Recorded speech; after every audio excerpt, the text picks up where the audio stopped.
Bonjour à tous, heureux de vous retrouver pour cette analyse Nasdaq H1. Comme tous les matins, c'est le dernier jour de la semaine. Un Nasdaq qui nous a joué des tours encore hier, forcément. C'était un peu long, c'était un peu pénible. Et après, c'est monté. Mais une fois de plus, il fallait être patient. Allez, on va faire un petit retour sur ce qui s'est passé au niveau de nos plans. Alors attention, je vais d'abord réduire ma tête. Alors donc, qu'est-ce qui s'est passé ? Si on revient sur ce qu'on avait tracé, écoutez, toutes les zones du bas n'ont pas été touchées, à part celles que nous avions ici tracées. Ça a été respecté sans problème à la lettre, un joli rebond. Ensuite, écoutez, ça a plutôt merdassé, c'est revenu sur l'autre zone de liquidité ici qui servait de support à la base et finalement de résistance.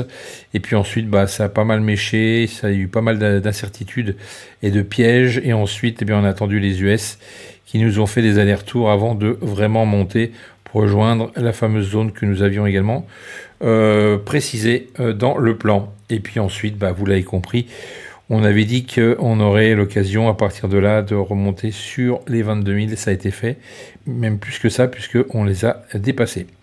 Donc on efface tout, on recommence et on fait un autre plan pour l'analyse du Nasdaq en H1. OK ?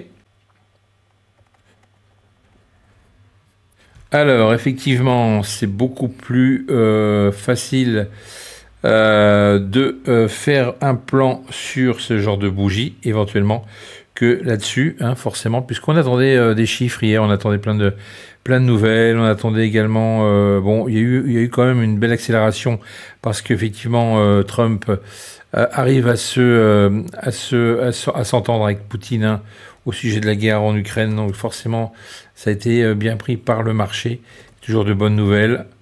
Et ça nous permet d'avoir des volumes et d'avoir des beaux niveaux pour pouvoir faire d'autres analyses. Donc c'est parti. En 1 heure, on va se focaliser ici sur nos supports, nos résistances, comme d'habitude. Donc voilà, ça c'est fait. On attaque maintenant les zones. Voilà pour les zones. On va attaquer la liquidité que vous connaissez. Alors là, ici, ça m'intéresse forcément. Également ce petit bout là qui traîne. Donc on l'a bien vu, c'est très compliqué quand il n'y a pas forcément d'inquiétude ou de mauvais chiffres. C'est très difficile de retourner vers les bas. Mais il faut quand même les noter parce que on n'est pas à l'abri d'une belle descente. Vous l'avez vu, cette semaine, on a eu quelques belles cartouches. Donc, il ne faut pas se gêner pour les tracer. Ça va nous permettre d'avoir toute une zone, en tous les cas plusieurs zones, qui nous permettraient d'avoir des sacrés points de rachat. D'accord ? Donc, pour l'instant, que dire ? Écoutez, il faut juste se focaliser tout d'abord sur un retour sur ce niveau-là. Pourquoi pas aller chercher ici ce niveau-là pour ensuite remonter toute la matinée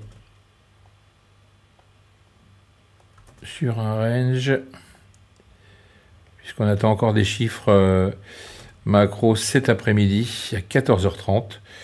Donc ne pas oublier de noter ce rendez-vous. Et puis ensuite, on monte directement. Alors je n'ai pas de référence à vous donner pour l'instant. Ça c'est réservé effectivement au groupe privé. D'accord.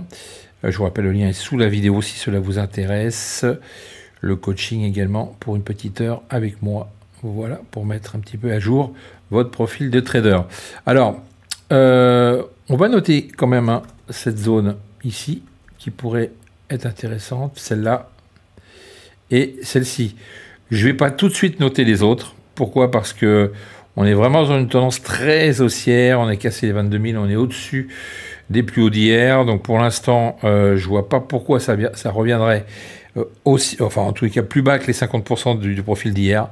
Ça me semble un peu léger. Donc on ne va pas les noter. Si toutefois ça y va, tant mieux.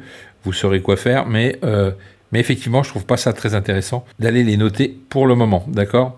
Donc soit on redescend sur des niveaux intermédiaires ici, soit on redescend en dessous du plus haut d'hier pour faire un range et remonter et aller beaucoup plus haut sur des targets potentiels, ou tout simplement, eh bien écoutez, on attend les 50% de Fibo qui pourraient nous intéresser dans l'après-midi. Si jamais les chiffres sont pas bons, on pourrait venir ici racheter pour aller chercher le haut de ce niveau, tout simplement. Voilà, vous savez tout pour aujourd'hui. Donc c'est tout ce que je vois pour cette journée. Une fois de plus, on monte beaucoup. Est-ce que c'est artificiel? Je ne sais pas.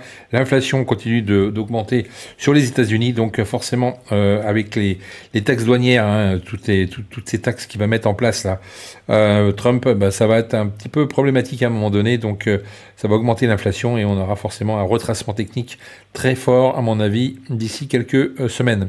Voilà, passez une excellente journée. Soyez prudents et patients. Et puis surtout, passez un excellent week-end. Parce qu'on est déjà vendredi. À bientôt. Voilà dit, si vous êtes disponible, évidemment. Ciao. FX Corp Trading.